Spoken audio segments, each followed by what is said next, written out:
But there was another iconic photograph that brings us here today, and that was a photograph that was taken in 1972 in South Vietnam, and it was a photograph of a 9-year-old child, little girl, running down the highway in terror, screaming, naked, and the fire behind her that had already burned her.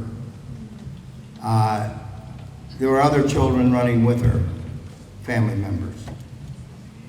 She came from a village that was occupied by the communists, and they were escaping. They were running from that. The South Vietnamese military was trying to rout the communists from the village, and they were using napalm to do so. And the South Vietnamese pilot in a prop aircraft dropped, I believe it was 4 canisters of napalm, which is a jelly gas that is a very incendiary item. And it hit this little girl, and it hit her hard, and it hit her so hard that it seared and burned the clothing off of her back. She was naked, running in horror. And there was a photographer from the Associated Press was there on assignment. And he was taking photographs of this incident. And he saw this little girl running, and he snapped a shot of her. And that was a photograph that went around the world that you all are familiar with. One of the more iconic photographs of the 20th century. After he saw her, she ran past him, and he could see how terribly burned she was. And the photographer was named Nick Hood. And he knew that little girl wasn't going to live if he didn't intervene. So he abandoned his assignment to photograph this battle, and put his camera down, gathered up the little girl, and took her to the nearest hospital. And when she got to the hospital refused to take her, that she was too far gone, that they were too crowded. And the photographer, Nick, who took out his Associated Press passport and said, listen, you don't take this child, your face will be on the newspaper all around the world by tomorrow morning. And that's how they took her in. And so far, she was so injured that they placed her in the morgue. And there she laid for 3 days, unattended, until her parents found her in the morgue. And then their treatment came. And she's going to tell her story. There's no need for me to tell it. But I want you to know that she went through horrific pain with this napalm.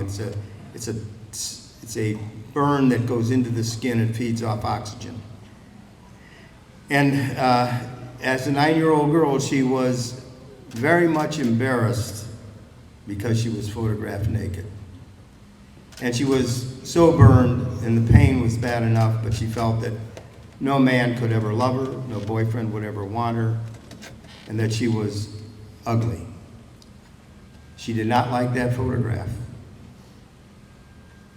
She'll tell her story how she's recovered. But it was a very big struggle for her, because inside of her was anger, hate, all the negative things that would come from such an incident. So, and she'll tell her story, which is, I think, quite remarkable, and what a faith-based story it really is. She is not what we would call a Vietnam veteran, but she is a veteran of the Vietnam War. There is no question that she belongs here.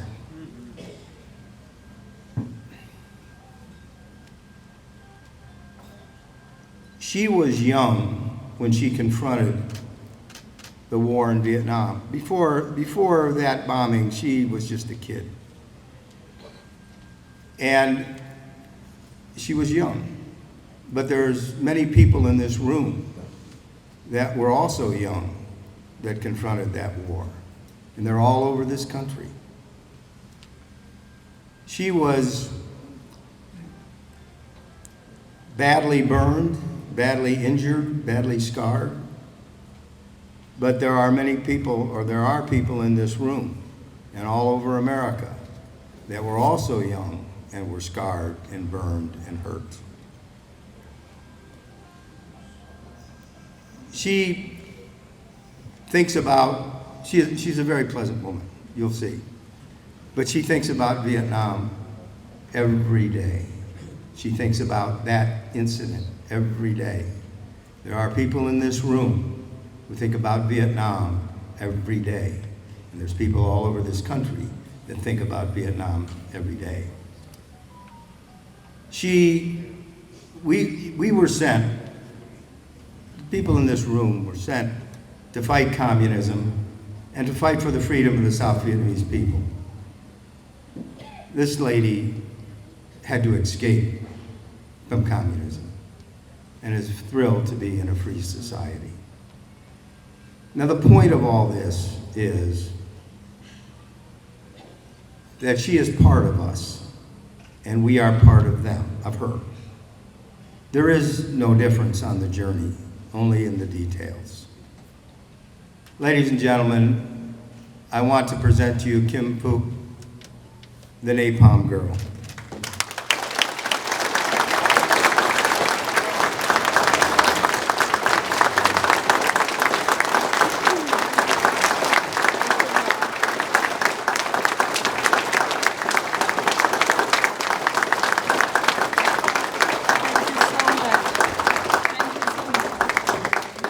Thank you so much. Wow. Thank you. I love you. I love you. Thank you. Good evening. Good evening. Wonderful. Wow.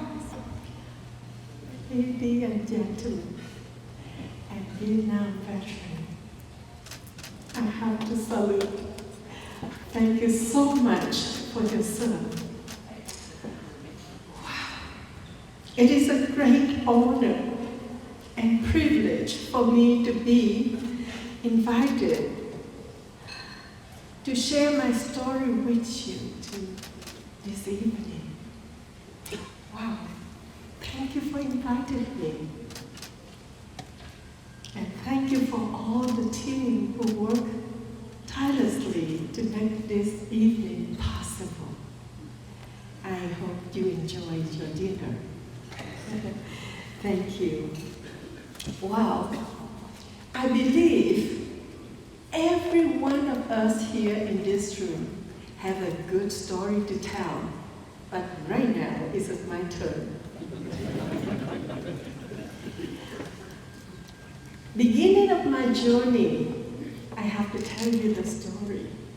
I received a phone call. The lady really, she talked on the phone. She wanted to invite me to go to Chicago for Oprah Winfrey show. And she tried to explain to me why. As Oprah have the big program that called Pictures of the Century. And my picture was the one. And then she continued to talk, and I say, okay, you are so nice. I'm going, but tell me who is Oprah. She laughed on the phone. Actually, she said, wow, I never heard that question before in my life. I said, oops. Because I never had TV, and I never read the news magazine, and so that's why I didn't know Oprah. Now I know it. I know it. Okay. Well, now, as you know, I am a victim of war. And I am a survivor of violence. And I am an advocate for peace. You have seen my picture 1,000 times, the Napalm Girl. So you can see it?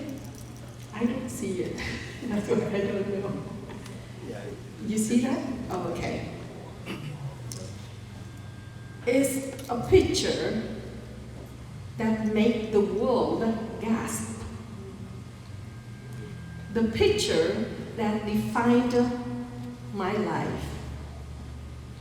I am 9 years old, running along on Highway 1 in the front of expressionless soldiers, arms outstretched, naked, stricken in pain and fear. My own people, the South Vietnamese, and American had been bombing trade routes used by the Viet Cong rebels. I had not been targeted. Of course, I had simply been in the wrong place and in the wrong time. Nick Wood, an AP photographer, was on that road. He took the powerful photograph of me, an image that would touch people's heart.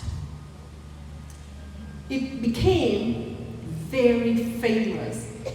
It won a Pulitzer Prize. Some say it helped to end the war.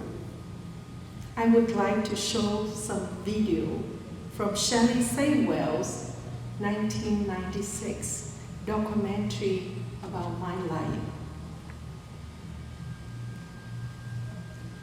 You can see? Yes.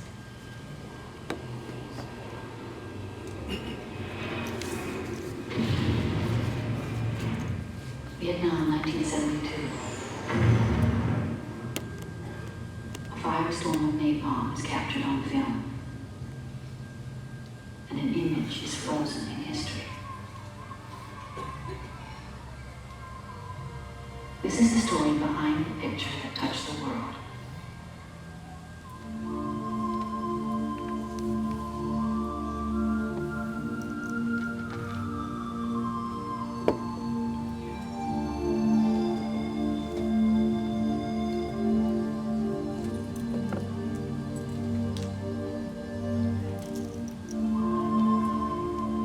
Miles and a quarter of a century later, the girl in the photo has defected to Canada. Kim Phuc, now a mother, wants to tell her story for the sake of her son one day.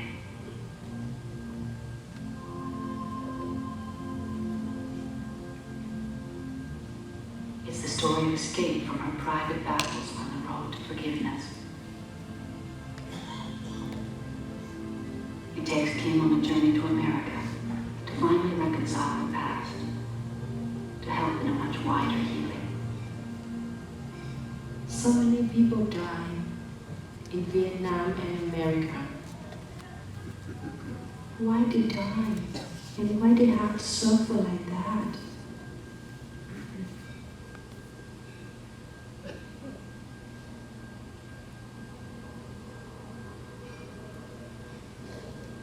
On this journey, Kim will finally confront what happened to her so long ago.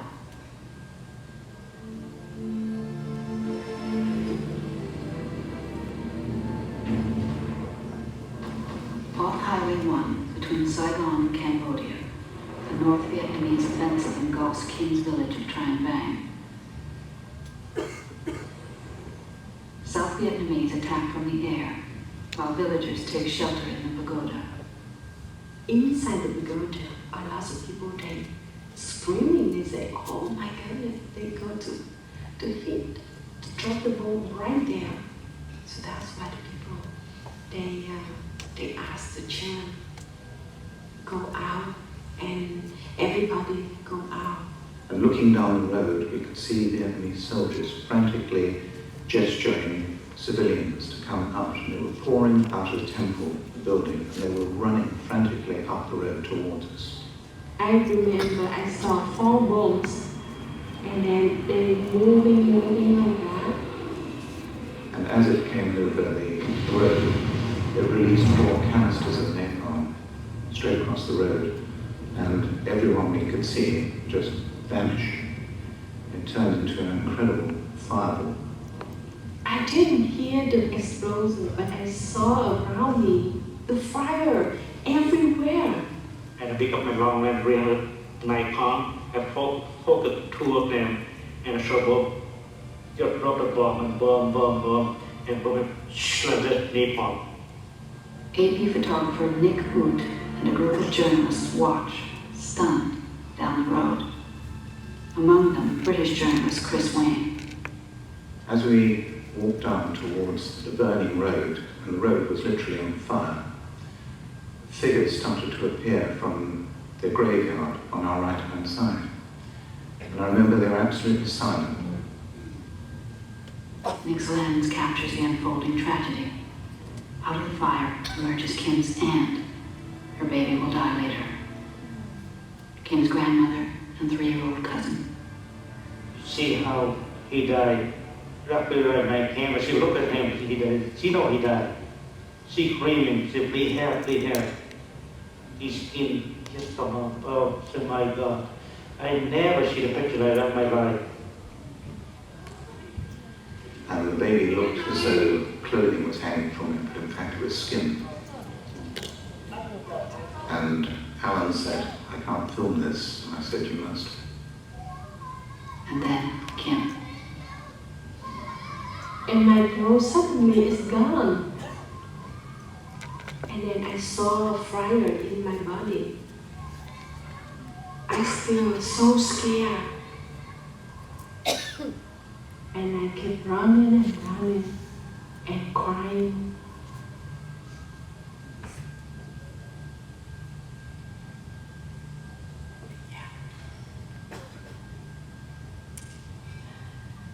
Well, that day changed my life forever. Nick took me to the nearest hospital. Thank you. And I was severely burned. So they moved me to the first children's hospital where they gave up hope and placed me in the morgue. After 3 days of searching, after the bombing, my parents found me in the morgue. But I had not died yet. That's why I'm here with you today, right?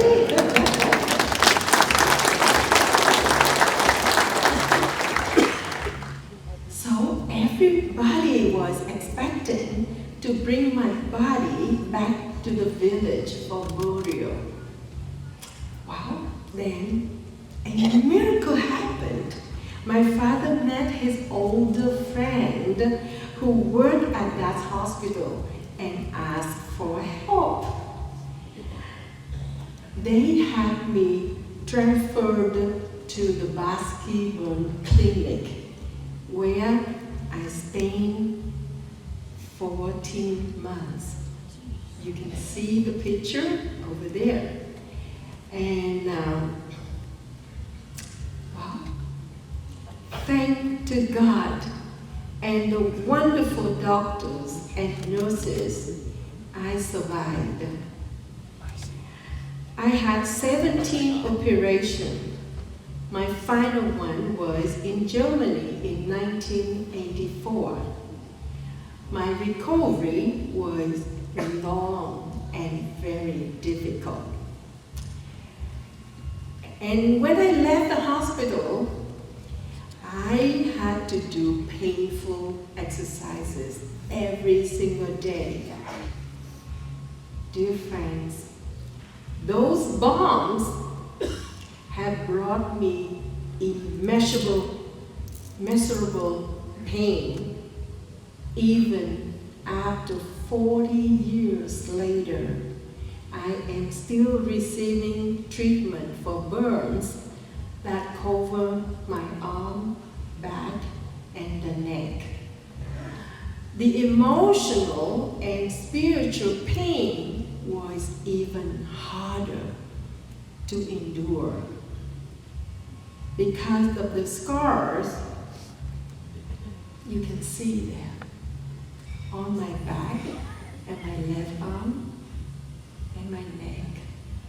I didn't feel pretty.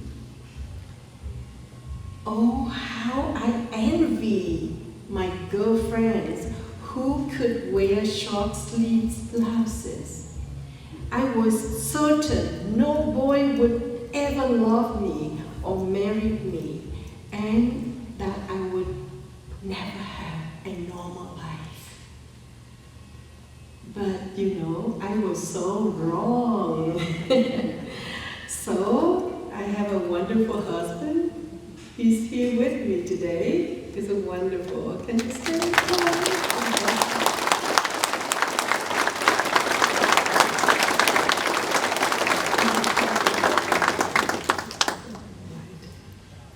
Okay, so I dreamed of becoming a doctor. Do you know why? Because I stayed in the hospital for a long time, 14 months. I love my doctors. They were inspiring me. They were my heroes. And I had to study very hard to catch up. And then 10 years later, in 1982, I got accepted into medical school in Saigon, Vietnam. Wow, you know, I was so happy.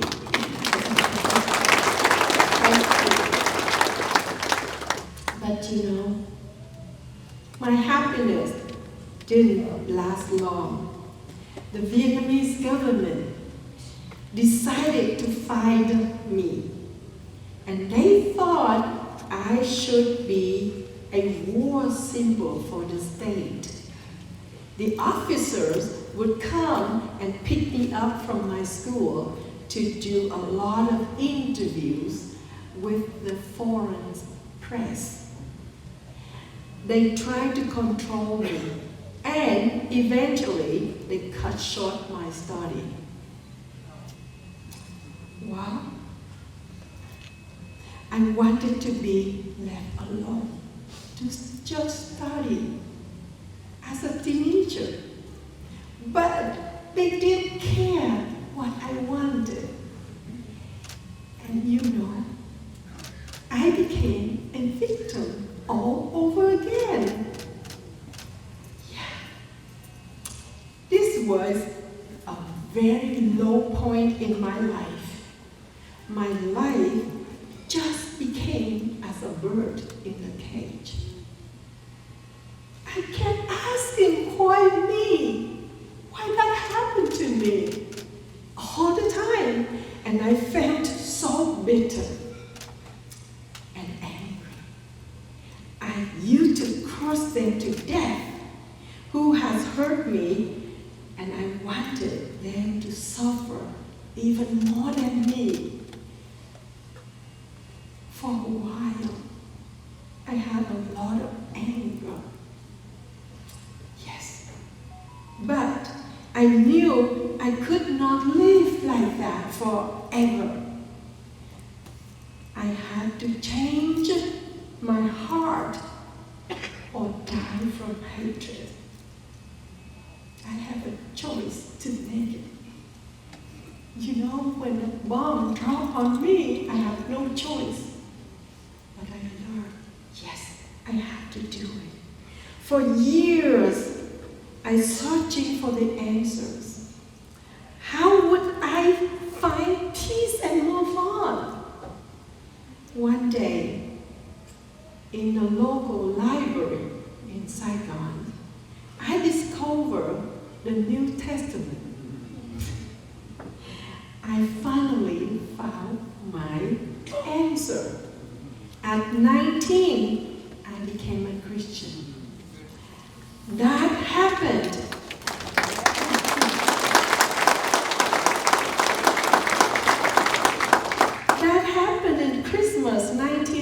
1992, I knew that God has a purpose for my life.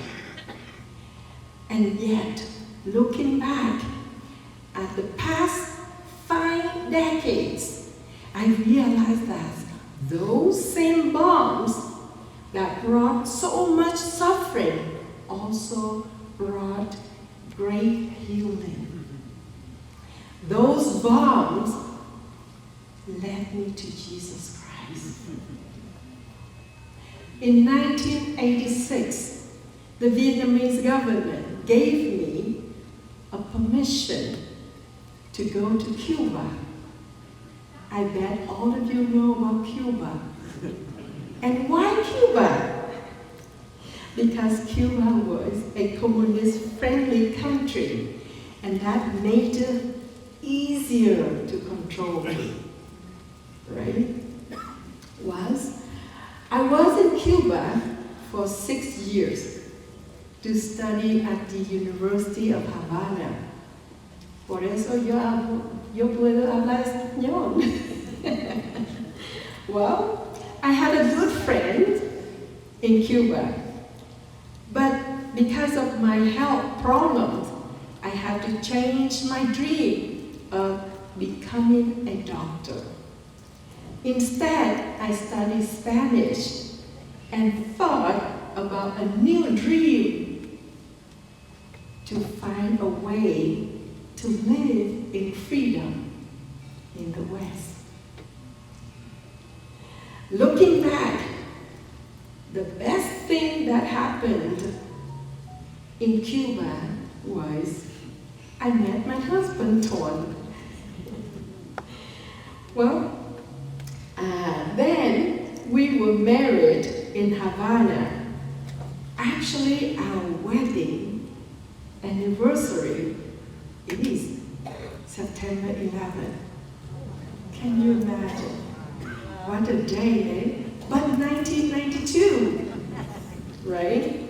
So we were permitted to go for our honeymoon in Moscow. Can you imagine honeymoon in Moscow? We have no choice. But that honeymoon was our opportunity.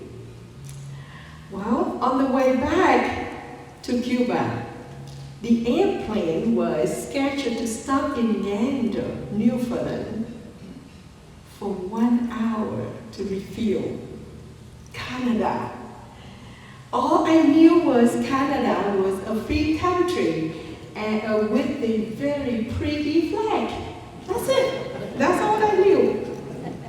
That 1 hour seemed to last a lifetime because during it, I made a life-changing decision to defect.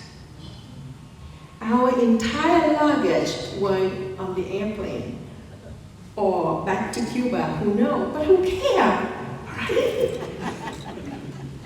We were allowed to stay in Canada, but we had no money, no friends, no knowledge of the culture.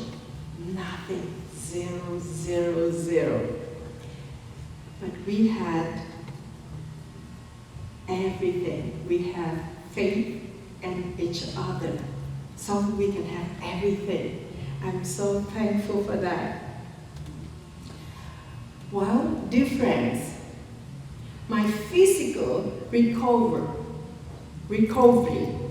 was a challenge. And my life in a new country was a challenge.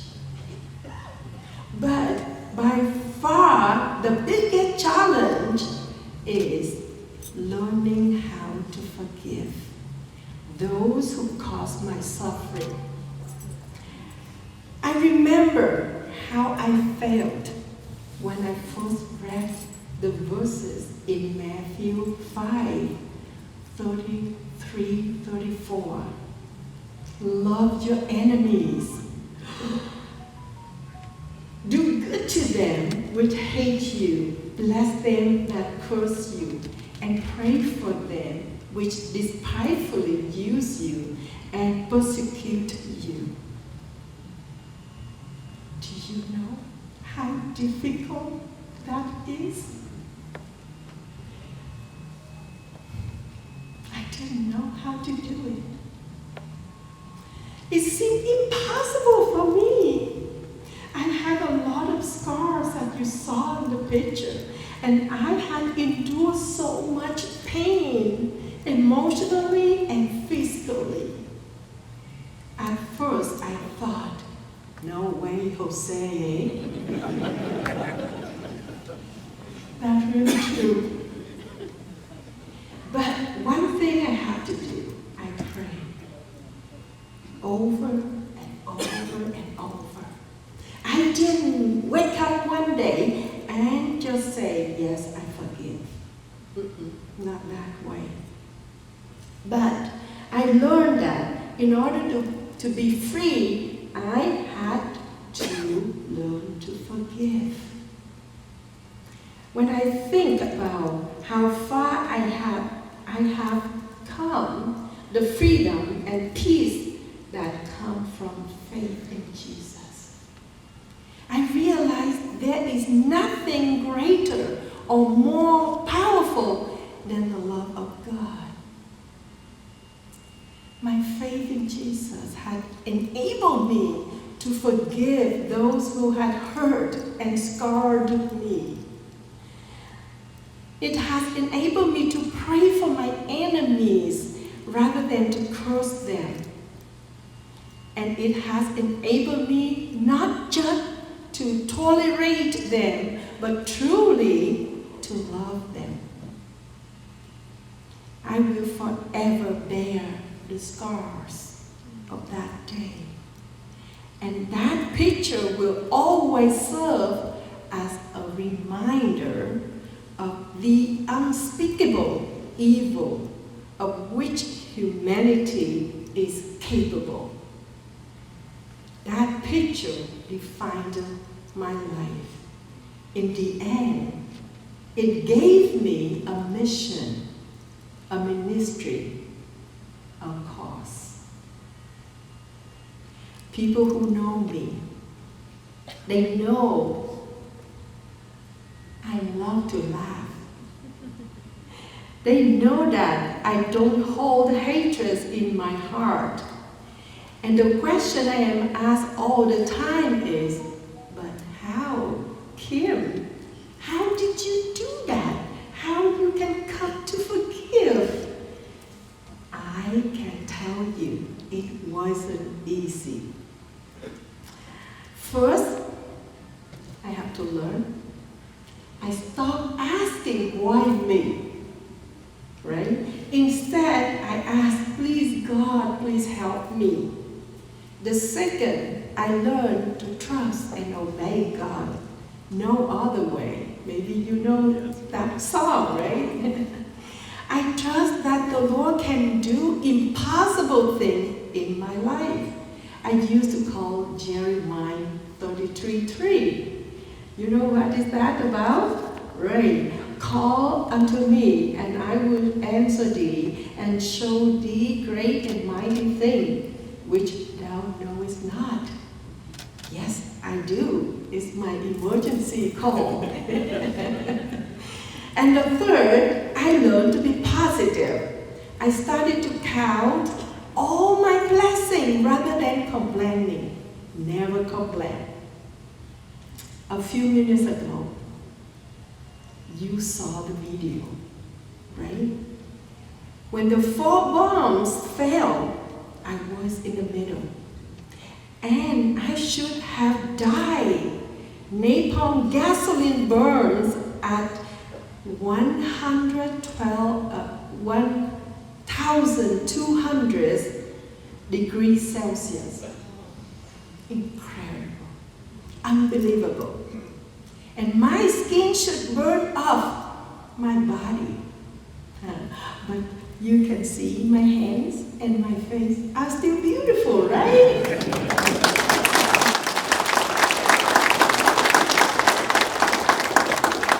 Thank you. And that blessing is not only just for me.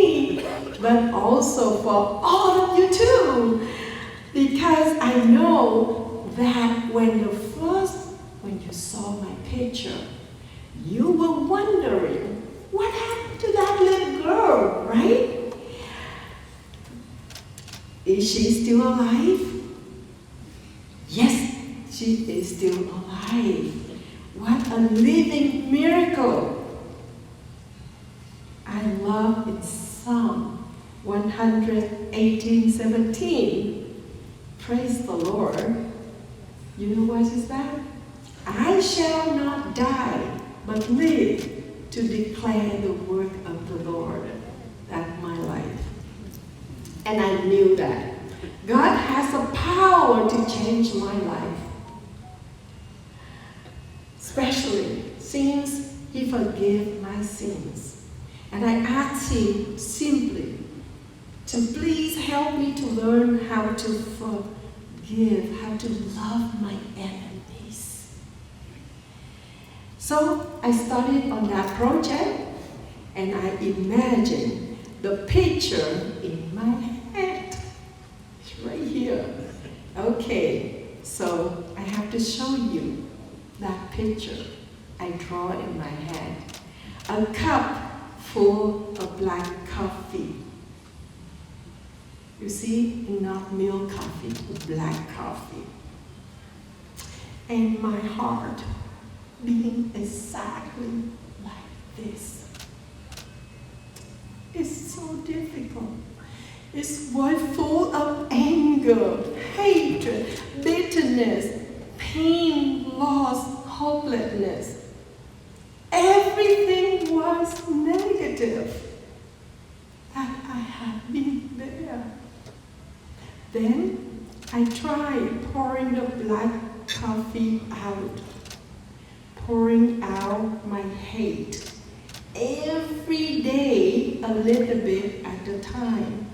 Of course, at first, the cup just filled up again. You understand what I mean? It was so hard to do it at the beginning. But slowly, the black coffee became less and less.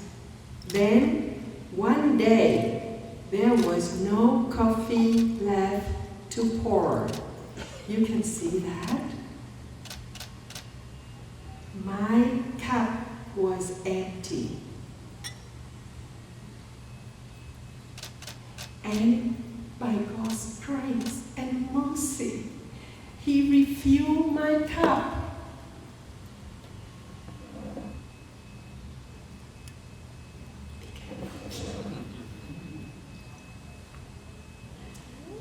Okay, be there. Sorry. Okay, I got it. Thank you.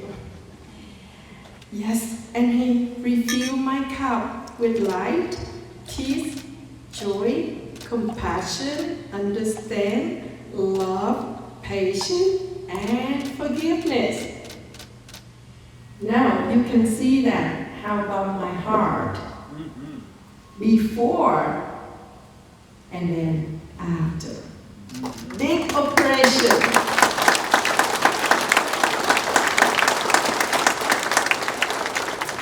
Wow, I have to move this over here. Thank you. Oh, yes. Thank you, man. Thank you. Right. Okay. So, that is a picture in my head. And patiently, by practicing every single day with that picture, in that process, I applied with 3 Ds. First D is desire. I just pray that God have me to have a different desire, move on, do good thing, love my enemies. I cannot do it, but I will do it. I have a good desire. And the second D is determination. I have to do that.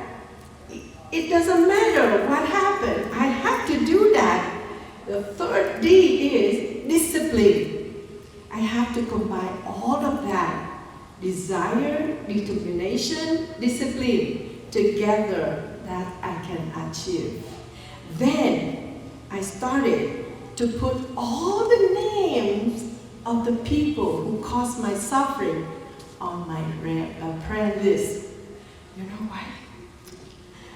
I started to pray for 1, for 2, for 3, for 4, for all of them.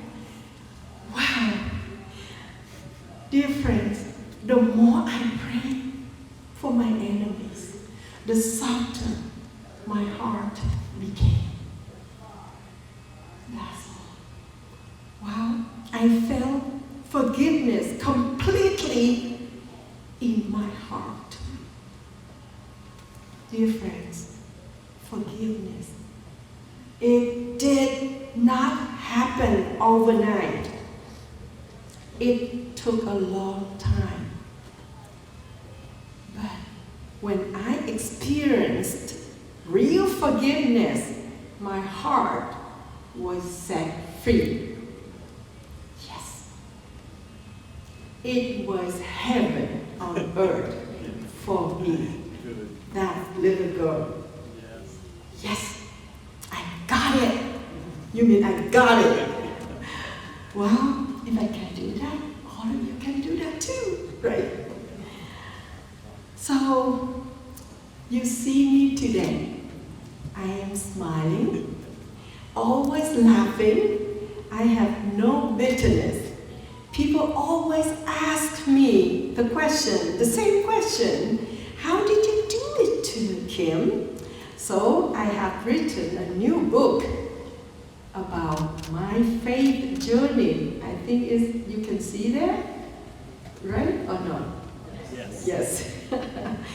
And it is available for you here. If you would like to have, I can sign it for you. Okay.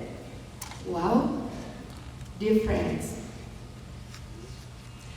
the real test that my heart has changed came in Washington, D.C. In 1996, I was at an event at the Vietnam Veterans Memorial. I had a chance to speak for a few minutes. I would like to show you at that moment in time. Sylvie? Dear friend, as you know, I'm a little girl who was running to escape from the naval fire. I do not want to talk about the war because I cannot change history.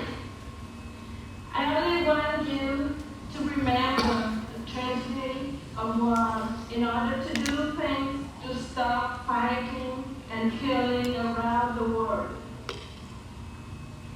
I have suffered a lot from both physical and emotional pain. Sometimes I thought I could not live, but God saved my life and gave me faith and hope. Even if I could talk face to face with the pilot who dropped the bombs, I could tell him, we cannot change history, but we should try to do good things for the present and for the future to promote peace. Dear friends, I just dreamed one day people The sight of Kim at the wall was an extraordinarily moving moment of unification, if you like, between Vietnam and America, of a moment of forgiveness, if you like, of healing, I suppose. And I'm sure that a lot of American veterans, many of whom were victimized by the war also, must have been astonishingly moved to see her there. all nations. Thank you so very much for letting me be a part of this important day. May God bless you. Thank you.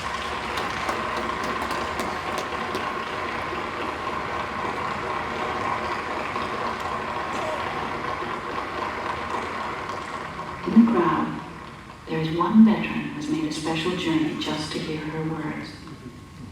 When I heard what she said during the ceremony about having no animosity and only forgiveness for the pilot who put in the airstrike, which I'm sure is still an unresolved issue, but I knew also that that extended to me.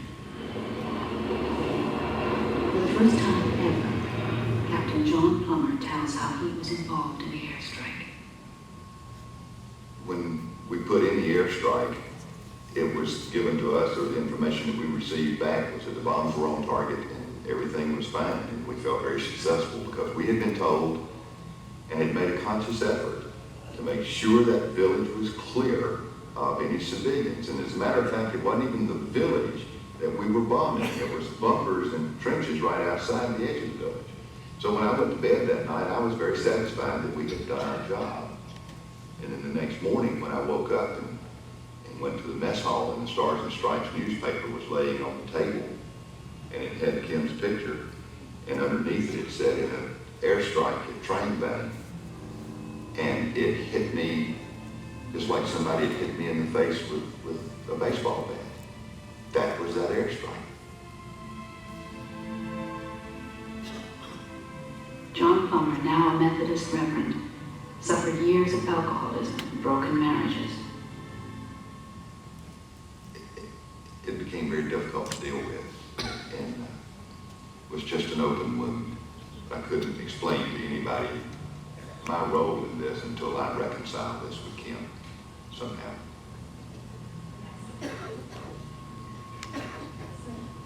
We were down as close to the VIP stand as we could get, and we were trying to figure out how am I going to get to her.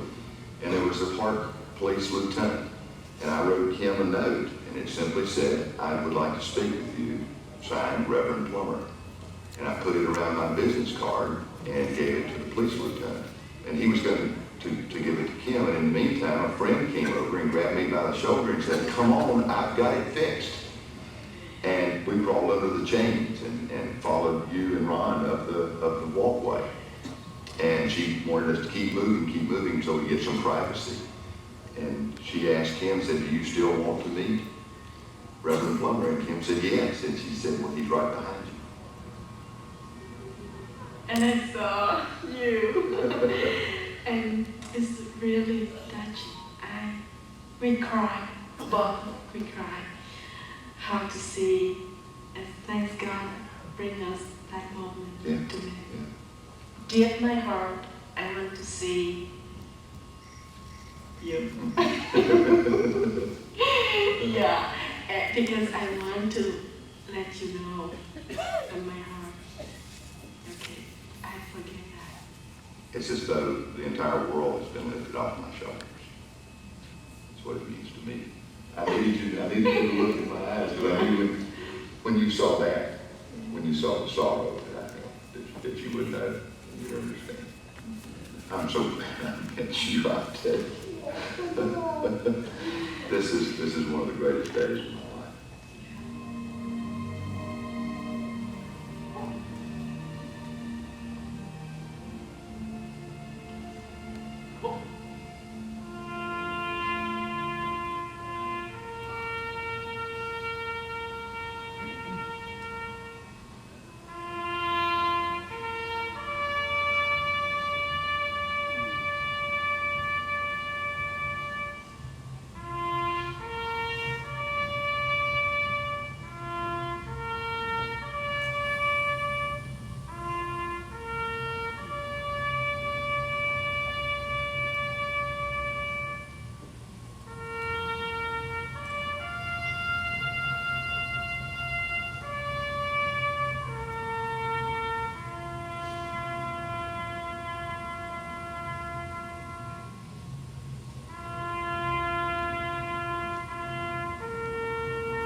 Thank you. Well, when I was able to forgive him in person, it was a relief for both of us. We became best friends. We love each other, we pray for each other. It was a truly reconciliation. I'm so thankful for that. Well, dear friends, the healing I went through made my body strong. But it also made my mind strong. It gave me the determination to fulfill my life goals. Today, I live in a free country, Canada, your neighbors.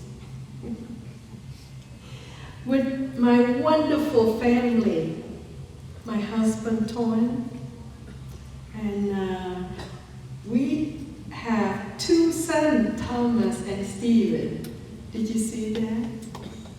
Not yet? Okay, keep going. One more? You got it. What happened? Because I don't see the video. Okay, so Thomas, 30 years old, and Stephen, 27 years old. And thank you.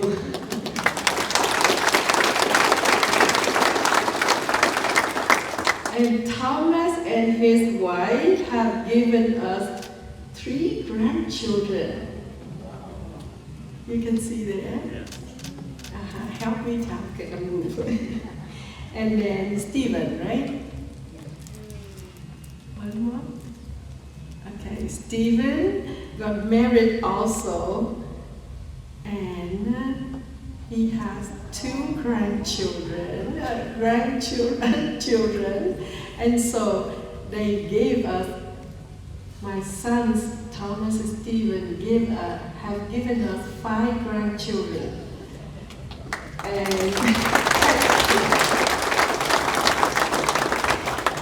And you know what? I wish my grandchildren before my son. You understand what I mean? I'm spoiling them. I love them so much. Well, and my parents came to Canada, right? That is the picture of my parents. They're living in Canada with us. And now I can see clearly in Romans 8:28. All things work together for good to them that love God, to them who are the calling according to his purpose. Amen. And I have been so blessed to found the Kim Foundation International. It is a non-profit organization that funds projects to help child victims of war around the world. And I can show you some project from picture that we have children in India. Tuan, you can help me move on. Yeah. That is the children in India, right? And then the library, yes? Not yet? Okay. Oh, the library? Okay. So that is the library in Vietnam. We built this in the center of Vietnam for children. Okay. And then the next project, right? This. Okay, now you can see my picture in the airplane. That is? Okay. You know that when the war in Ukraine happened, and I had the privilege to travel to Warsaw, Poland, to escort the Ukrainian refugee to Canada to help them. And that moment is really touched my heart so much because I stay at the door to receive them. I have to smile, welcome them. But when I face to face with them, each of them, just remind me where I come from. 50 years ago, I was in your shoe, free from war, facing with unknown things. And then I'm refugee in Canada. Now I welcome you to Canada. It's just like that. You know, and I gave them, I say that I cannot help much, but my presence here can give you hope. Please never give up hope. And that is very difficult for me, but I'm so happy I be there to help them. Well, and also when I saw my picture in the Boeing 787, I called to my mom. I said, Mama, you know what? That little girl, she's not running anymore, she's flying. You see my picture in the airplane? Wow. Okay, today I am privileged to travel around the world as a UNESCO Goodwill Ambassador for the culture of peace and share my story my way. Wow, that's different. Yes, dear friends, I came through the fire and I am blessed to be here with you tonight. My dream is one day all people will live without fear in real peace, no fighting and no hostility. As you know, our world is troubled and full of conflict.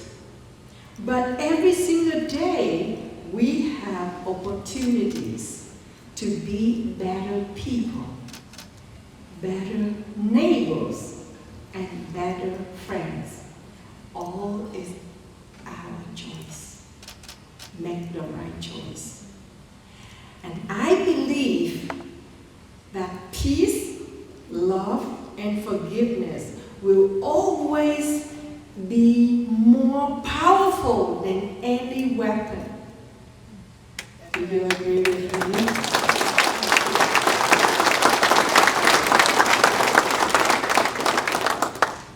And now, you see my picture there?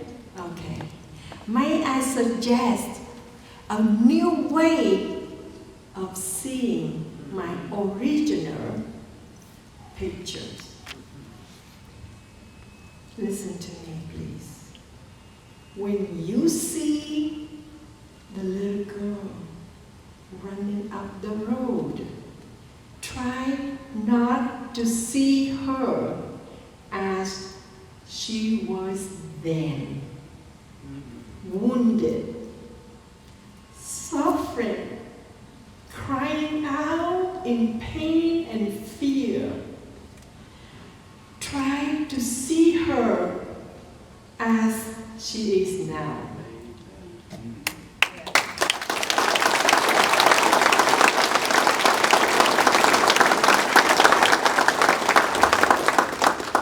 As a wife, a mother, a new grandmother, and a survivor calling out for peace. Thank you so much. I God bless you all. Thank you.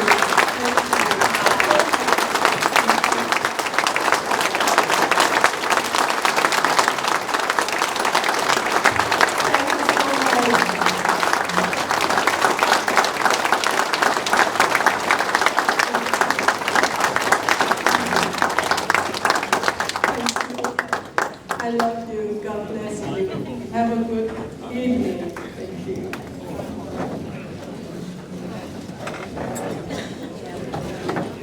Take a couple questions here. Can I get up there?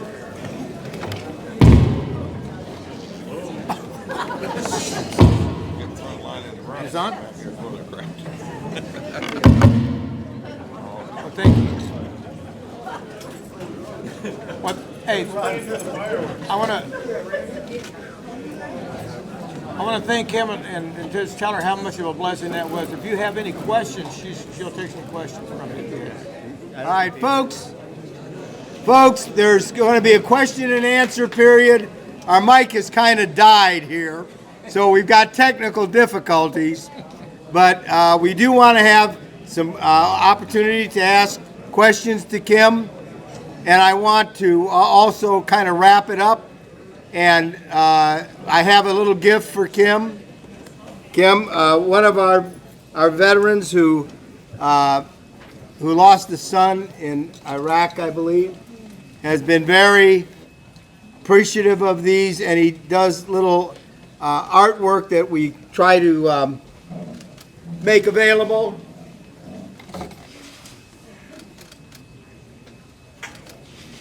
And so he has presented you with the Kim Foundation painting on tin, and he does these, and it's Bruce Squires. Are you here, Bruce? Where are you? There he is. Thank you.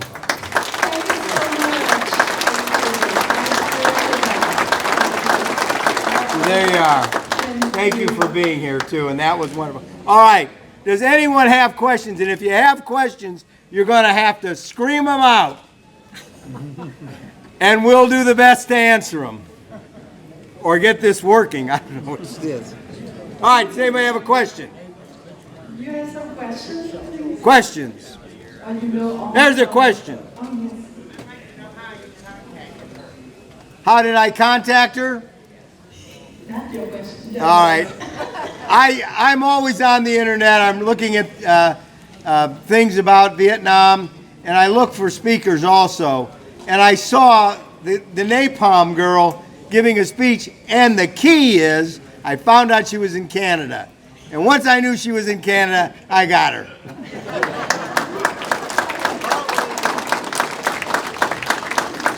Another question. Anyone? All right. All right, yes. Have you ever returned to Vietnam? Oh, me? Okay, yes, I returned to Vietnam sometimes. Not. Did you have any trouble getting out? First, I have problem coming in. But then my brother, who ran with me in the picture, number 5, he's older than me. In 2004, he passed away. And I make a decision, yes, I have to go home to visit my family. And then I have a visa for 1 month, so I could go. That is the first time I returned to visit my village. Yeah. Thank you. Question.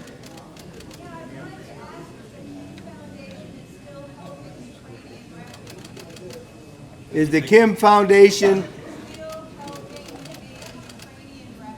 all right, the question is the Kim Foundation still helping Ukrainian refugees? Oh, yes, we keep in touch with the refugee people, and many ways we can help them in Canada. Thank you. Yes, we still. Yes. Any other questions? Question. Where do you live in Canada? I was born in Montreal. Great GTA, Great Toronto area. Okay, right. Thank you. Ajax, Ontario. I moved out because in Toronto, I used to live in Toronto, right in Chinatown. But the journalists, they just looking for me, so we moved to Ajax. Yeah. All right, any other questions? Now, I want you to know that yesterday, Kim spoke to the Ashland High School about 400 or 500 students. She had them spellbound, and the message was tremendous. They gave her a standing ovation, spontaneous. And those kids, for the first time, probably have heard about somebody who absolutely loves freedom and knows what it's like to live without freedom. And Kim was an advocate of that.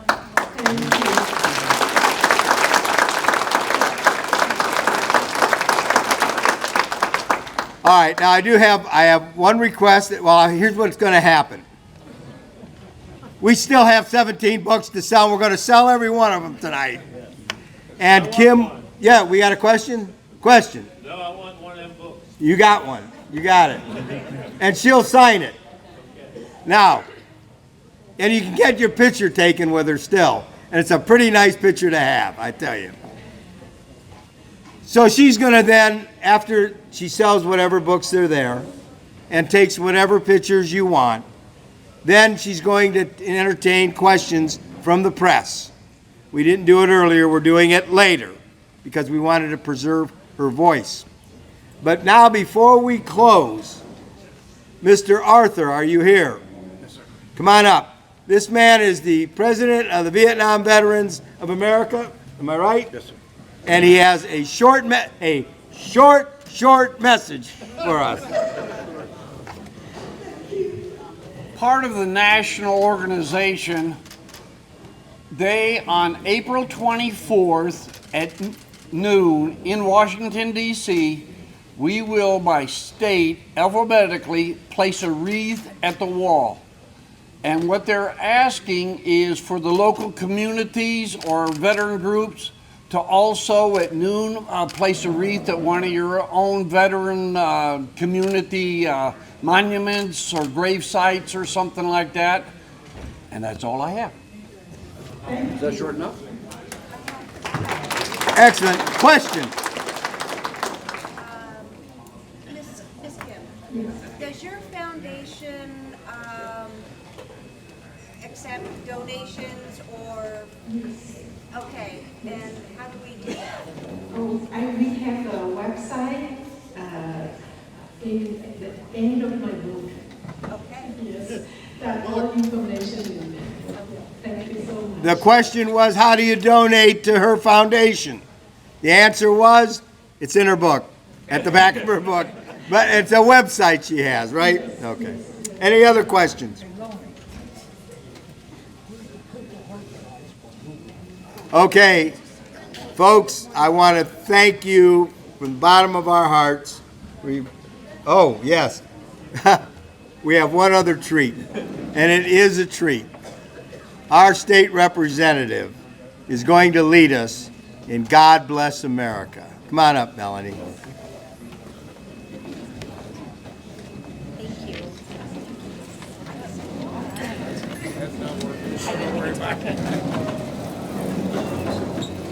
All right, can you all hear me all right? I think I'm going to start with the prelude, and I think it's very fitting, especially with Miss Kim's story about freedom, and then I'd like you to join me on the prayer, God Bless America, all right? When the storm clouds gather far across the sea, let us pledge allegiance to a land that's free. Let us all be grateful to a land so fair as we raise our voices in a solemn prayer. God bless America, land that I love. Stand beside her and guide her through the night with the light from above. From the mountains to the prairies to the oceans white with foam. God bless America, my home, sweet home. God bless America, my home, sweet home. Thank you.